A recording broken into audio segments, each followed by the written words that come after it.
दासी नौकरानी episode number 18। Shreyansh की बातें सुन के महेश जी भी सोच में पड़ गए और वो श्रेयांश से बोले, मैं मिश्री से बात करूंगा, मुझे यकीन है वो मेरी बात को समझेगी और शादी के लिए मना नहीं करेगी।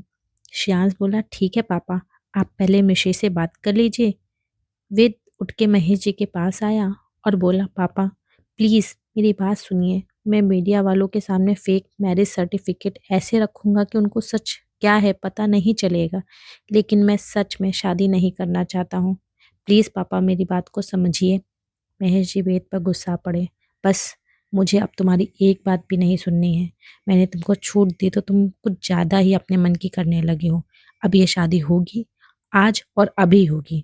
महेश जी फिर गुस्से में श्रेयांश से बोले, श्रेयांश तुम शादी की तैयारी करो और अपने भाई को भी तैयार करो। बोल के महेश जी मिश्री से बात करने के लिए वहां से चले गए। वेद ने गुस्से में अपने बालों में हाथ फेरा और हवा में लात मारी तो श्रेयांश वेद के कंधे पर हाथ रखते हुए बोला, भाई मैं पापा की बात से सहमत हूँ। आपको मिश्री से शादी कर लेनी चाहिए। मेरी उससे ज़्यादा बात तो नहीं हुई, लेकिन वो बहुत अच्छी लड़की है। आप जिस वजह से शादी के नाम से चिढ़ते हैं, मिश्री से शादी करने के बाद आपको एहसास होगा आपका सोचना कितना गलत है लड़कियों के प्रति। आज मिश्री ने हर तरह से हमारी ज़िंदगी को बचाया है। पहले उसने पापा की जान बचाई, फिर उसकी वजह से मीडिया का मुंह बंद हुआ और पापा के ऊपर से इल्ज़ाम हटे। दादी भी देखिए धीरे धीरे ठीक हो रही हैं। ये सब साइन है कि मिश्री आपकी सोलमेट है, बस आप उसे अभी पहचान नहीं पा रहे हैं। वेद चिढ़ में बोला, तुम पापा जैसी बातें मत करो। अगर उस लड़की ने मुझसे शादी करने के लिए हाँ कर दिया ना, तो मैं उसकी ज़िंदगी नरक बना दूंगा। बोल के वेद गुस्से में वहां से चला गया। श्रेयांश बस उदास नज़रों से वेद को देखता रह गया। श्रेयांश को अब मिश्री के लिए बुरा लग रहा था। महेश जी मिश्री को मना लेंगे वो जानता था, और अब ये शादी भी होकर रहेगी। पर शादी के बाद मिश्री के साथ क्या होगा, उसे ये चिंता सता रही थी। महेश जी नर्स के पास आए और उनसे पूछने लगे, मिश्री के सारे टेस्ट हो गए? नर्स बोली, यस सर हो गए। महेश जी फिर बोले, ठीक है, मुझे अकेले में मिश्री से बात करनी थी। नर्स तुरंत रूम से बाहर चली गई। महेश जी मिश्री के पास आए तो मिश्री की पलकें अभी भी गीली थीं। महेश जी मिश्री के सामने बैठ गए और बोले, बेटा कैसे धन्यवाद करूं? तुमने मेरी जान बचाने के लिए अपनी ज़िंदगी के बारे में एक बार नहीं सोचा। मिश्री भरे गले से बोली, मालिक आप धन्यवाद ना बोलो। आपने मुझे प्रेम दिया, बेटा बोला, अपने घर में जगह दी, साथ बैठा के खिलाया, जो मेरे लिए एक सपने जैसा था। अब तो हम जैसी लड़कियों की ज़िंदगी जानते हैं कैसी होती है।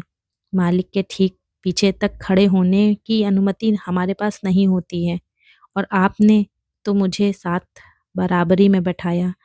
आप बहुत अच्छे हैं मालिक। आपको कुछ हो जाता तो मैं अपने आप को कभी माफ़ नहीं कर पाती, और पहले आपने मेरी जान बचाई थी। ये दूसरी ज़िंदगी आपकी दी हुई है, तो आपके लिए चली भी जाती तो कोई गम नहीं। महेश जी ने मिश्री के गाल पर हाथ रख लिया और बोले, तुम दिल की बहुत साफ हो बेटा। मिश्री ने अपना सिर नीचे कर लिया। महेश जी आगे बोले, पर मैं स्वार्थी बन रहा हूँ। मैं फिर एक चीज़ तुमसे मांग रहा हूँ। जानता हूँ इससे तुमको बहुत सी तकलीफ़ों का सामना करना पड़ेगा, फिर भी तुमको मुसीबत में डाल रहा हूँ।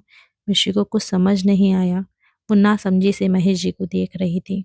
महेश जी आगे बोले, बेटा मैं चाहता हूँ तुम वेद से शादी कर लो। मिश्री की आंखें फटी की फटी रह गईं।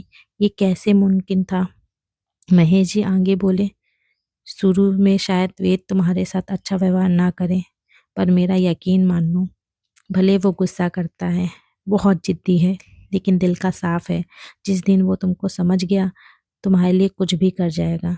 मिश्री को समझ ही नहीं आ रहा था वो क्या जवाब दे। उसको तो धक्का सा लगा था। शादी के बारे में सोचना उसके जैसी लड़कियों के लिए पाप था।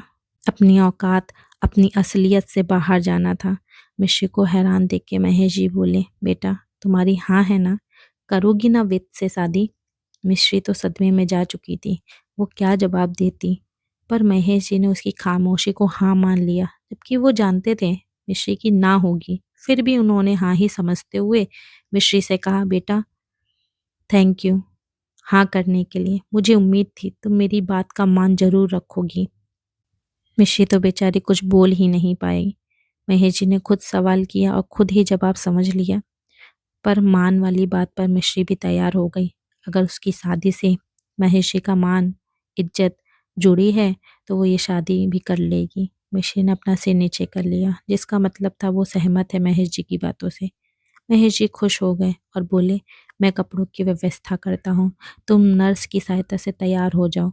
जानता हूँ इस समय तुम कुछ कर नहीं सकती, तुम्हारा उठना कुछ करना तुम्हारी सेहत के लिए अच्छा नहीं है, पर कुछ समय की बात है, शादी जल्द ही हो जाएगी, उसके बाद बस आराम करना है।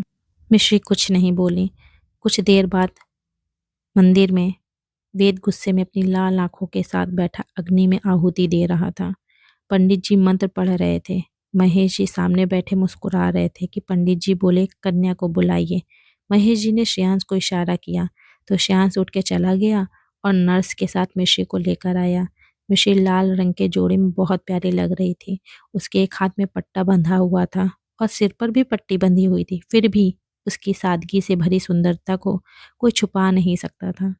श्रेयांश मिश्री की व्हील चेयर को लेकर आया और वेद के बगल में व्हील चेयर को रोक दिया। मिश्री नीचे नहीं बैठ सकती थी, इसीलिए वो व्हील चेयर पर बैठी थी।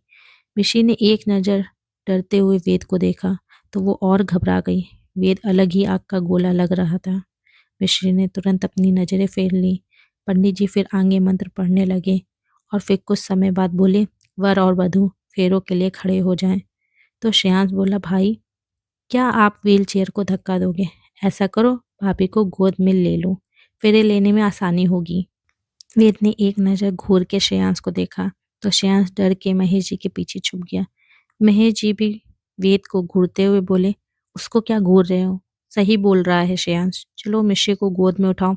वेद ने गुस्से और मजबूरी में मिश्री को गोद में उठा लिया, लेकिन मिश्री को इतनी तेज पकड़ा कि मिश्री को दर्द हो रहा था। मिश्री की आंखें भर आईं। उसने वेद की तरफ देखा, लेकिन वेद आगे देखते हुए फेरे ले रहा था। मिश्री कुछ नहीं बोल पाई और दर्द बर्दाश्त करती रही। जल्द ही फेरे पूरे हुए और सिंदूर दान की रस्म का समय आया।